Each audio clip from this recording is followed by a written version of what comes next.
تو آج ہم ایک ایسی کہانی پر بات کرنے والے ہیں جو تقریباً 2000 سال پرانی ہے۔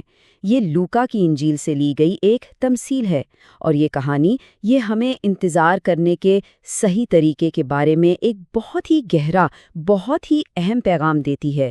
یعنی جب ہم کسی چیز کا انتظار کر رہے ہوں تو ہماری ذمہ داری کیا ہے، ہمارا مقصد کیا ہونا چاہیے۔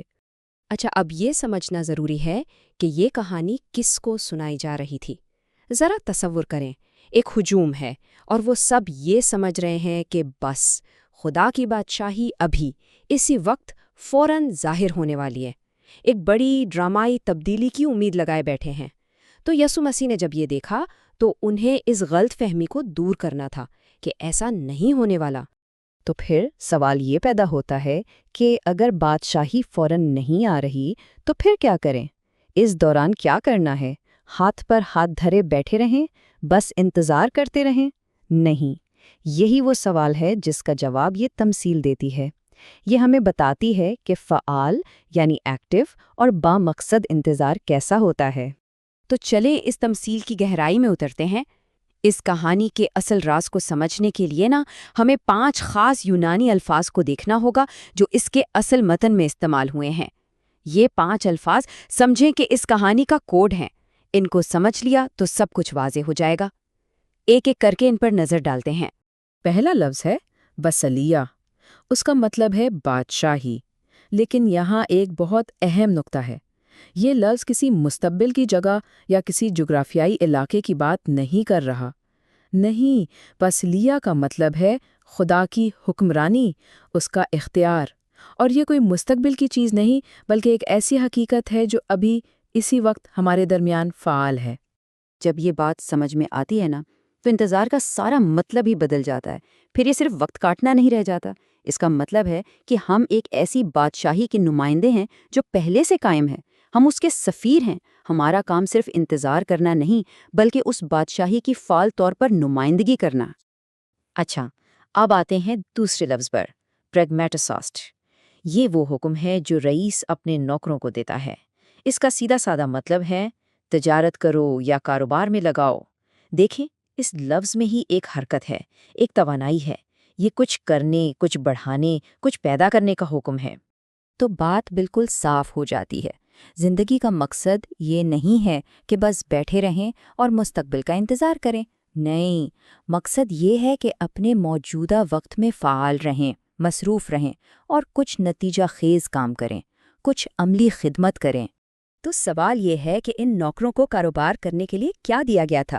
انہیں دیا گیا تھا ایک منا۔ اب یہ منا کیا چیز تھی؟ یہ اس دور کی ایک اچھی خاصی رقم تھی۔ سمجھیں کہ تقریباً 100 دن کی یعنی 3 مہینے سے بھی زیادہ کی تنخواہ۔ یہ ایک بہت قیمتی سرمایہ تھا جو انہیں کام میں لگانے کے لیے دیا گیا تھا۔ یہاں ایک بہت ہی دلچسپ بات ہے۔ لوکا کی اس کہانی میں ہر نوکر کو بالکل برابر رقم دی گئی، ہر ایک کو ایک ہی منہا ملا۔ یہ متی کے انجیل میں موجود ایک ملتی جلتی کہانی سے مختلف ہے، جہاں نوکروں کو الگ الگ رقمیں ملتی ہیں۔ لوکا یہاں اس بات پر زور دے رہے ہیں کہ سب کو موقع برابر کا ملا تھا، شروعات سب کی ایک جیسی تھی۔ تو جب مالک واپس آیا تو اس نے کارکردگی کو کیسے جانچا، کس بنیاد پر فیصلہ کیا؟ اس کے لیے جو لفظ استعمال ہوا ہے وہ ہے پستوس، یعنی وفادار۔ اور یہ صرف ایمانداری نہیں ہے۔ پستوس ہونے کا مطلب ہے قابل اعتماد ہونا، بھروسے کے لائق ہونا۔ اس کا مطلب یہ ہوا کہ اس کہانی میں کامیابی کا پیمانہ یہ نہیں تھا کہ کس نے کتنا منافع کمایا۔ نہیں، کامیابی کا پیمانہ وفاداری کا معیار تھا۔ مالک کی نظر اس پہ نہیں تھی کہ کس نے 10 بنائے اور کس نے 5، بلکہ اس پر تھی کہ کس نے جو کچھ دیا گیا تھا اس کے ساتھ قابل بھروسہ طریقے سے کام کیا۔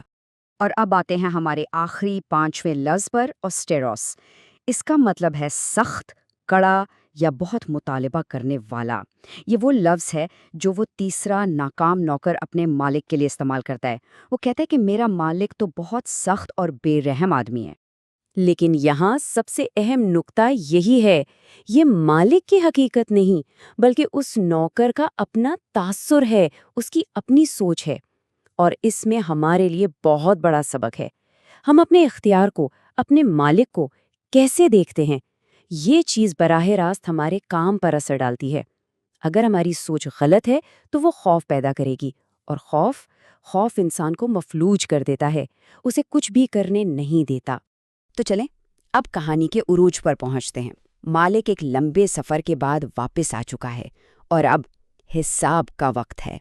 ہر نوکر کو سامنے آ کر بتانا ہے کہ اس نے دیے گئے سرمایے کے ساتھ کیا کیا۔ اور نتائج بالکل صاف اور سیدھے تھے۔ جس نوکر نے 1 منے سے 10 منے بنائے اسے انعام میں 10 شہروں کا اختیار ملا، جس نے 5 بنائے اسے 5 شہر ملے۔ لیکن وہ تیسرا نوکر جس نے ڈر کے مارے کچھ نہیں کیا، اس سے وہ 1 منا بھی واپس لے لیا گیا جو اس کے پاس تھا۔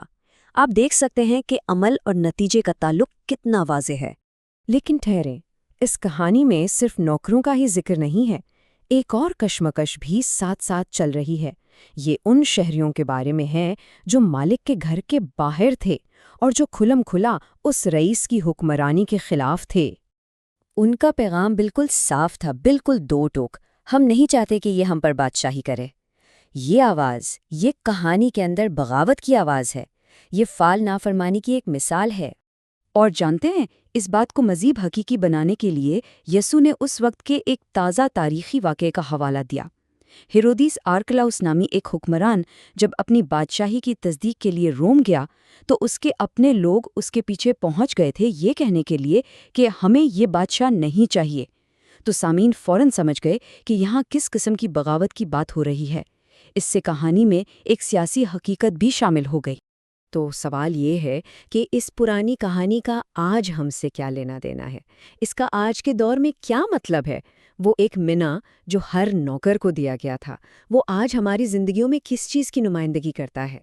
یہ 1 منا، یہ علامت ہے اس برابر موقع کی جو ہر ایک کو دیا جاتا ہے۔ اصل بات یہ نہیں کہ کس کو کتنا ملا، کیونکہ سب کو برابر ملا۔ اصل بات یہ ہے کہ اس موقع کو استعمال کیسے کیا گیا۔ اور یہ منا کچھ بھی ہو سکتا ہے، یہ ہمارا وقت ہو سکتا ہے، ہماری صلاحیتیں ہو سکتی ہیں، ہمارے پاس جو وسائل ہیں وہ ہو سکتے ہیں، یا وہ مواقع جو زندگی ہمیں دیتی ہے۔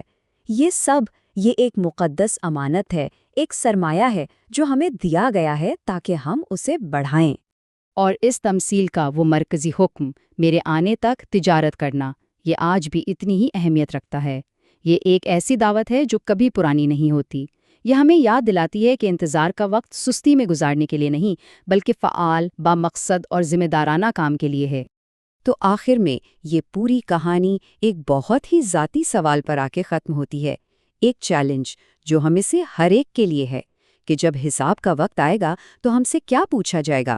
شاید یہی پوچھا جائے گا کہ جو کچھ میں نے تمہیں دیا تھا کیا تم نے اسے بڑھایا؟ تو یہ تھی فعال انتظار کی کہانی۔ یہ سستی کی نہیں، ذمہ داری کی کہانی ہے، خوف کی نہیں بلکہ وفاداری کی کہانی ہے۔